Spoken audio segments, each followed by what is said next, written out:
Какие мотивы приводят к вступлению в брак?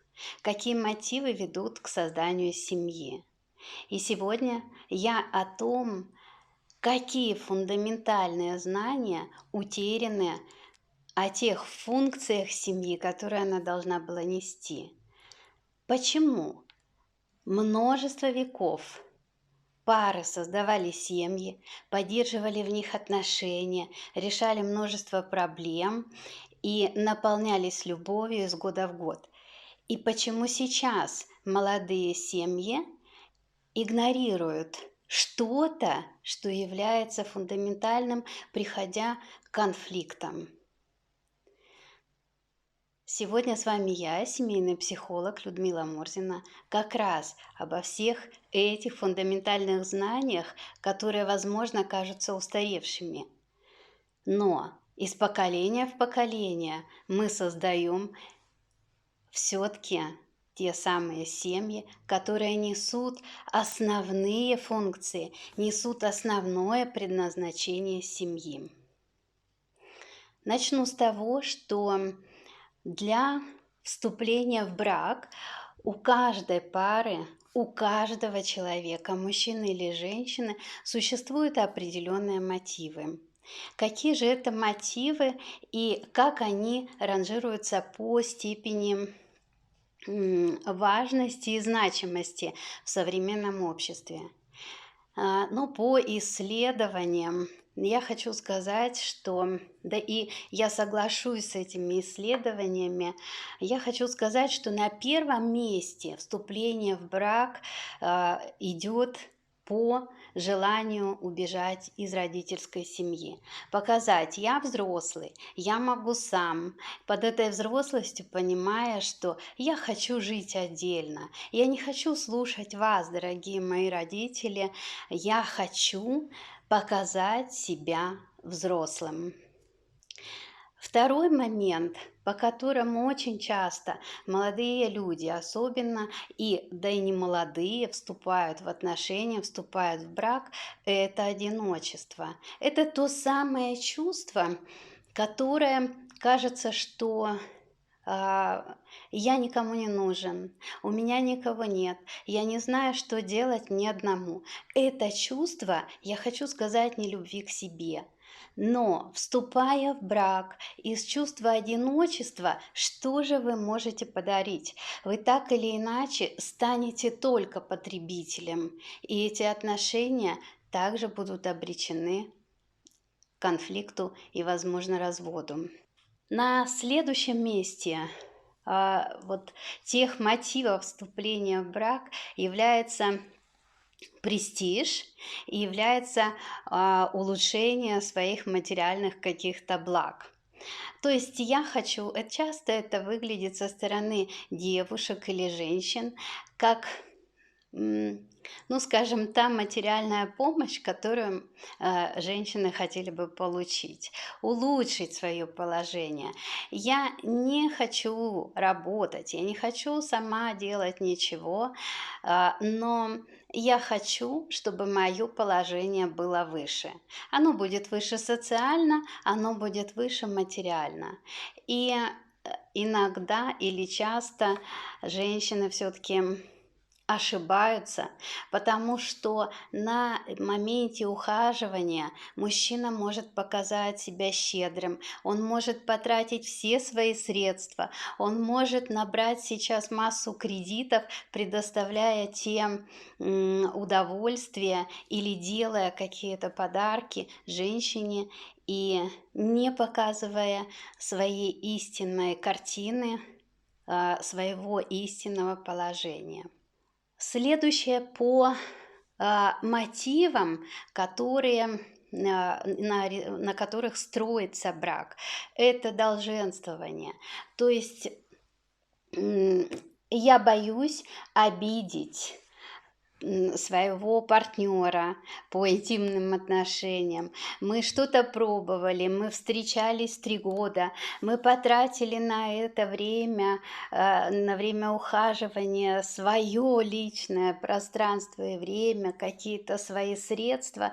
И, может быть, там уже произошло зачатие ребенка, беременность. И поэтому из этого чувства долга пары создают свои семьи, да, так называемые браки вдогонку, они достаточно частые сейчас, и это чувство, оно, не укрепит семью, к сожалению.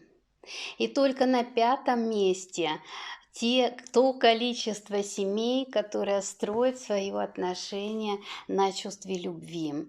То есть это уже достаточно глубокое устоявшееся чувство, когда спали все эмоции, когда спала та химическая реакция, и молодые люди или не молодые понимают, что они уже полностью принимают своего партнера, они знают его, они доверяют ему. И вот на этом чувстве, предполагая, с какими трудностями они столкнутся, что может произойти в их жизни, они вступают в брак.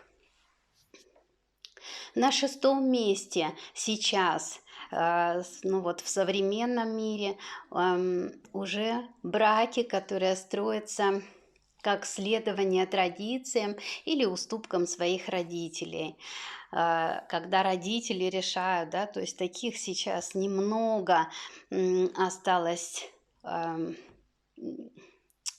семей, где так можно настоять и решить, что пора уже вам жениться. Хотя я знаю, что и в обычных семьях родители зачастую подталкивают своих детей к женитьбе или замужеству, говоря о том, что хватит уже так встречаться, это уже некрасиво, это уже неправильно, и мы уже хотим, чтобы вы поженились.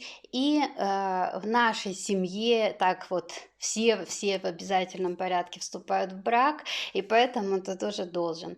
И молодые люди начинают следовать этим традициям и создают свои семьи. Иногда они крепкие, иногда они, к сожалению, остаются на уровне инфантилизма и приводят тоже к не очень хорошим устоявшимся результатам. И еще есть все-таки тот процент, когда семьи создаются и люди вступают в брак на зло из чувства мести.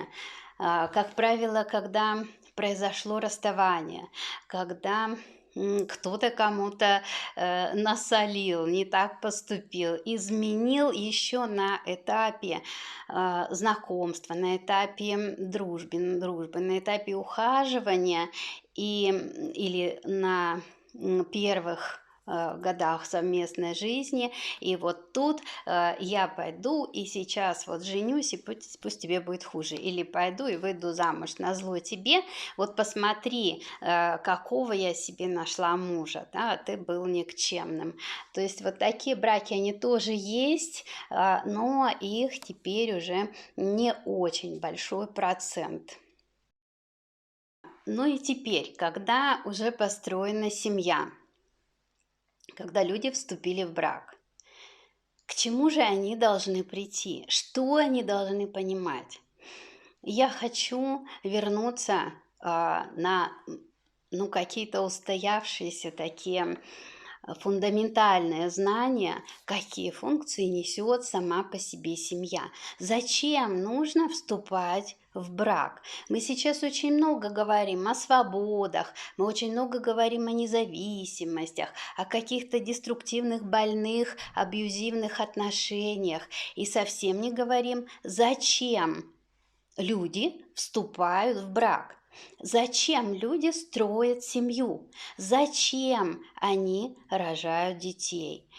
И Сейчас я хочу сказать, что это гораздо больше, чем понимание того, что в семье, когда мы строим семью, мы приходим к тому пониманию, в котором каждый играет роль, и дети, и подрастающие родители играют определенную важную роль, которая необходима для здорового вообще человечества, для вот такая вот глобальная цель семьи.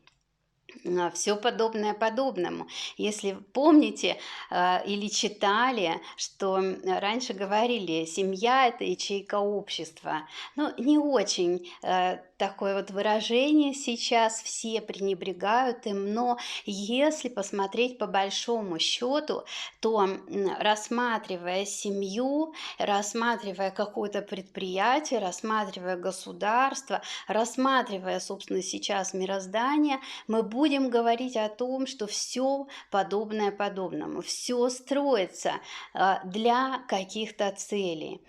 И семья является тем самым малым, что начинает давать нашему обществу, давать здоровое поколение, давать те возможности коммуникации, то, что каждый человек будет нести полезного в это общество, создавая потом свою семью, создавая потом какие-то, возможно, предприятия, становясь руководителем. То есть множество всего того, что закладывает семья, как раз несется, разрастается в нашем обществе и выходит на уровень всего мироздания, по сути. Так вот, какие такие функции должны быть в семье и удовлетворять, собственно, каждого отдельно в этой семье и наше общество в целом? Но самое банальное то, что вы знаете, и то, с чем вы согласитесь, это все-таки репродуктивная функция. Это то, для чего мы создаем семью, для чего есть мужчина и женщина в обществе, для чего есть все те женские, мужские энергии. И, собственно, ребенок, он рождается не для того, чтобы родители поиграли просто, а для того, чтобы вот это создание рожденное, оно стало продолжением не только рода этой семьи, а продолжением человечества и развивалось, несло в себе огромный потенциал, улучшая все те свои составляющие, которые у нас прогрессируют из поколения в поколение. Заметьте, все качества, все способности, все возможности, они должны увеличиваться с прогрессией, не уменьшаться и не позволять развиваться деградирующим каким-то составляющим в плане физического здоровья, эмоционального, чувственного мира. Это первая функция, основная. Но как же скажете вы там, где нет все-таки семьи, в тех семьях, в которых не рождаются дети? И семья остается на уровне мужа и жены. Вот здесь есть две важных функции. Это экономическая функция и коммуникативная функция. Так вот, экономическая функция, она как раз научает людей на уровне семьи управлять финансами, на уровне семьи решать какие-то бытовые вопросы, на уровне семьи договариваться. Что такое коммуникативная функция? И вы помните и знаете, что везде пишут, и я всегда говорю на всех консультациях, эфирах, в каких-то постах, что самое главное для людей научиться коммуницировать друг с другом, научиться в семье взаимопониманию. И это очень важный момент, которого не хватает в семьях. То есть, вступая в брак, начиная строить семью, желая построить семью, надо знать, что в семье важной функцией, основополагающей функцией является умение договариваться, умение разговаривать, умение понимать друг друга, слышать, слушать, принимать, идти когда-то на компромисс и так далее. То есть очень много вот таких коммуникативных навыков должно быть в каждой семье, развиться в каждой семье. Ну и, конечно, важный момент — это все-таки воспитание, да, это тоже одна из базовых функций семьи, когда, родив детей, вы переходите к воспитанию. И более того, здесь вот есть, ну, целый такой пласт того, каким образом эта функция реализуется в семье. И вы согласитесь, что не только родители воспитывают детей, еще и дети воспитывают родителей, еще и муж воспитывает жену, а жена воспитывает мужа. И вот эта вот многогранность воспитательного такого процесса дает возможность в семье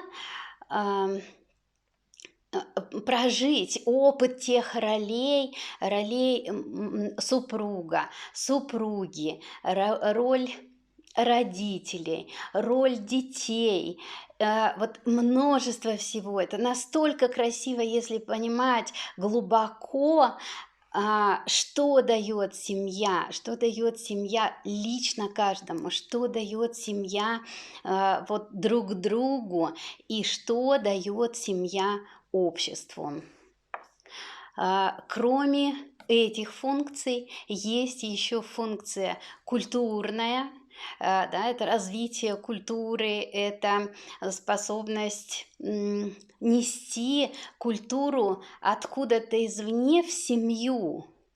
И вот эта функция, она тесно связана с коммуникативной функцией, с тем, что каждый в семье познает что-то интересное, важное, имеет свое видение, расширяет кругозор и привносит в семью. И вы знаете, когда мне говорят супруги, что мы настолько разные, у нас разные интересы, у нас разные предпочтения в слушании музыки, в просмотре фильмов, в чтении книг, я хочу сказать, что это как здорово, что это разное. Расскажите друг другу о том, что вы знаете, и привнесите эти знания в семью, и вы приумножите их значительно. И тогда, когда ваши дети подрастают, они привносят вам множество информации, множество знаний, и тем самым вся семья, все члены семьи обогащаются.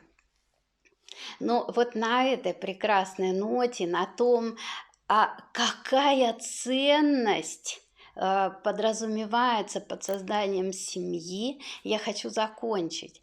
Всех вам благ, счастья в вашей семье и глубокого понимания всего того, что привносит ваша семья. С вами была семейный психолог Людмила Мурзина.